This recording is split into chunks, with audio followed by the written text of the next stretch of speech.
10 things you need to know about carb cycling.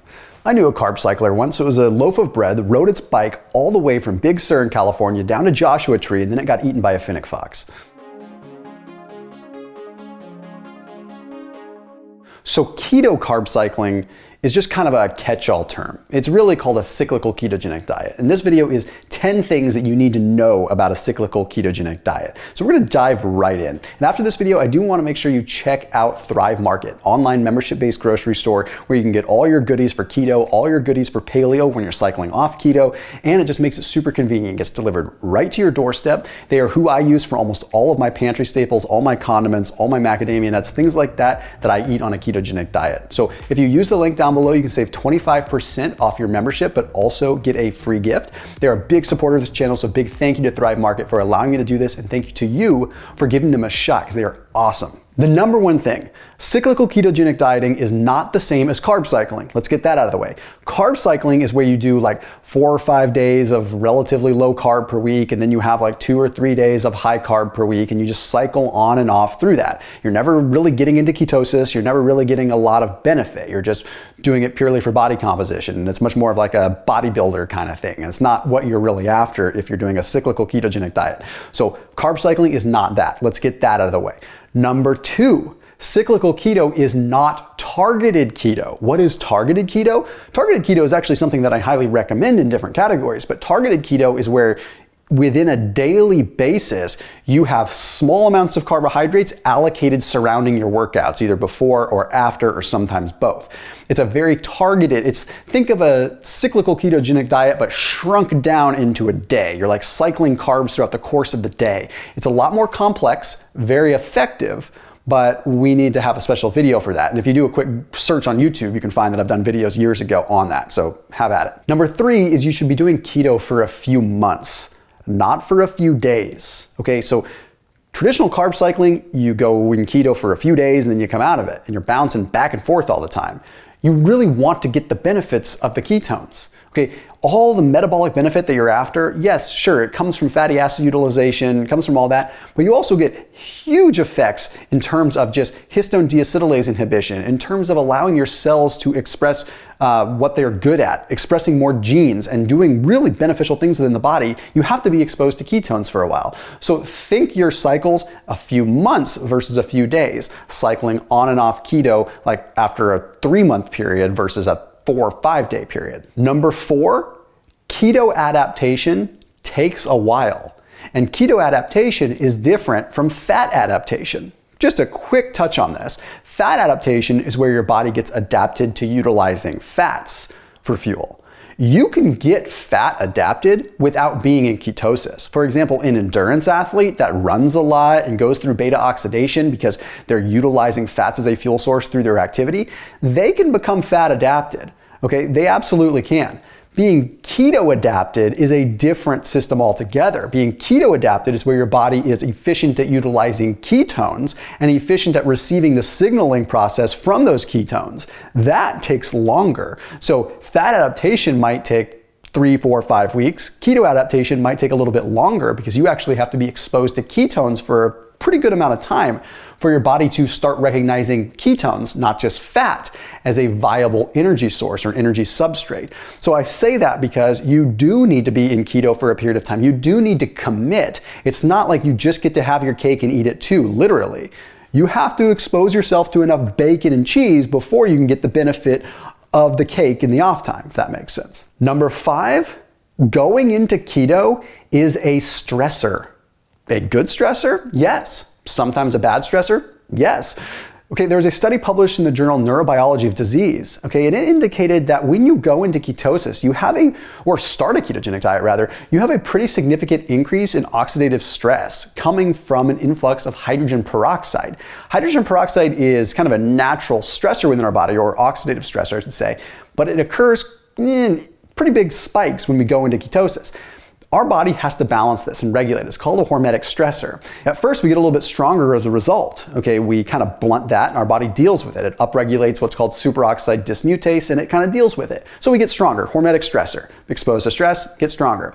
But if we are constantly bouncing in and out of ketosis in short amounts of time, okay, like frequently, like every other day kind of thing, That's a lot of stress on the body. Like, you're getting these high levels of hydrogen peroxide that your body has to deal with. That is an intense stressor we don't want to have happen. Eventually, a hormetic curve has a cutoff. So the hormetic curve means stress, stress, stress that your body can deal with, stress that your body can deal with, and so much stress, your body can't deal with it, and you actually make yourself sick and feel like garbage. So all the more reason why doing keto for a few months and then going into carbs for a month or two is a much better solution. Number 6 is the opposite side of the equation.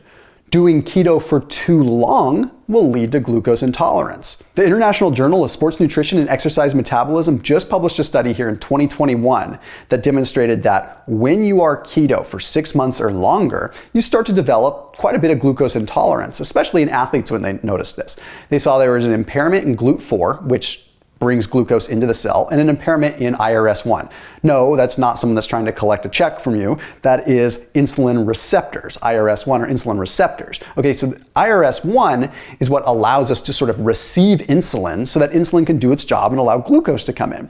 As we do keto, well, we haven't been exposed to insulin, so we kind of lose that ability in the traditional, if you don't use it, you lose it kind of fashion.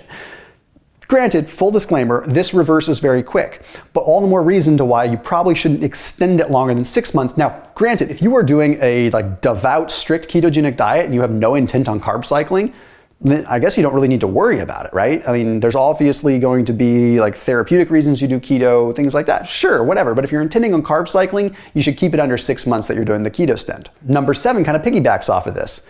3, really 6 months seems to be the sweet spot, between 3 and 6 months. Now, BMJ has published in 2021, they took a look at 23 different studies, okay, with over 1,300 participants that were diabetic, put them on a ketogenic diet, and they found that it took 5-6 months for them to sort of put their diabetes into remission. So if you're looking at this from an insulin resistance perspective and how do you improve this, you really have to find that, yes, you have to commit to it a little bit longer. If you're just after body composition, you can get away with 3-4 months. But if you're looking to sort of change your insulin resistance, improve insulin sensitivity significantly, especially in the instance, and now I'm not a doctor, of type 2 diabetes, stuff like that, you might want to push it a little bit longer, 5-6 months keto, then do your carb cycling for 1 month, 2 months. Then you can start doing slightly shorter stints after you've had that initial bout. Number 8, increase your fiber intake both times when you're switching to keto and when you're switching to carbs. For 2 weeks, upregulate your fiber intake significantly.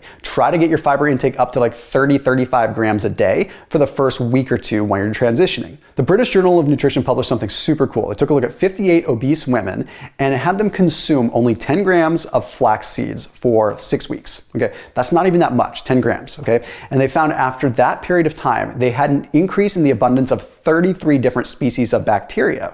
Okay, that's huge, but they also had a tremendous improvement in insulin sensitivity that correlated not just with the fiber intake directly, but with the bacterial change that they had that allowed them to be more glucose tolerant. Okay, when we improve our level of short chain fatty acids that come as a result of having more fiber and more gut diversity, we improve our glucose tolerance through what's called PYY and also glucagon-like peptide 1. Okay, PYY is going to keep us satiated. It's going to allow us to metabolize glucose better, and glucagon-like peptide is going to allow us to kind of flip between the insulin and glucagon switch a little bit easier, allowing us to utilize glucose better when we're consuming it and allowing us to activate things like hormone-sensitive lipase and trigger lipolysis, fat burning and fat mobilization much more when we are in a deficit of carbohydrates. Basically, it makes us more sensitive and it's good. Number 9 is going to be you need to slowly reintroduce carbohydrates. You don't need to just go eat a smorgasbord of them all at once. Okay, when you are doing keto for an extended period of time, you have depressed levels of pyruvate dehydrogenase, which sounds like something you should go to the hospital for, but it's not. Okay, lower levels of pyruvate dehydrogenase just means that your body didn't need the signaling, didn't need the metabolic machinery to process glucose as much, and it takes time to rebuild that. So as you upregulate pyruvate dehydrogenase again with the introduction of carbs, you can slowly start adding more and more carbs. Realistically, someone that consumes a ton of carbs, like 600 grams of carbs a day, has a lot more pyruvate dehydrogenase to be able to upregulate that system fast. If you're doing keto, you downregulate. You don't need it, so why would you have it? So start small, because if you start big, you're gonna feel like total dog doo-doo and it's gonna suck. And number 10, a very important one, if you go off of keto and you introduce carbs, give it the old GI try for 3 or 4 weeks. I've been there and I've talked about this in videos where I introduce carbs for like a week and I feel like crud and I throw in the towel and I go back to keto, never giving myself an adequate ability to upregulate that pyruvate dehydrogenase and start feeling good again. It is possible to feel good on carbs. There are a lot of people that feel good on carbs. We just get used to feeling so great on a keto diet. Feeling good on carbs just is no match, right? I feel 100 times better on keto than I do on carbs, but I also know that sometimes for metabolic function and metabolic flexibility and for physical performance, I need to implement carbs every now and then. Just give it the old GI try for 3 or 4 weeks each time you do it, and your body will thank you later, and so will your mitochondria. I'll see you tomorrow, and let's go for a bike ride with that loaf of bread sometime soon.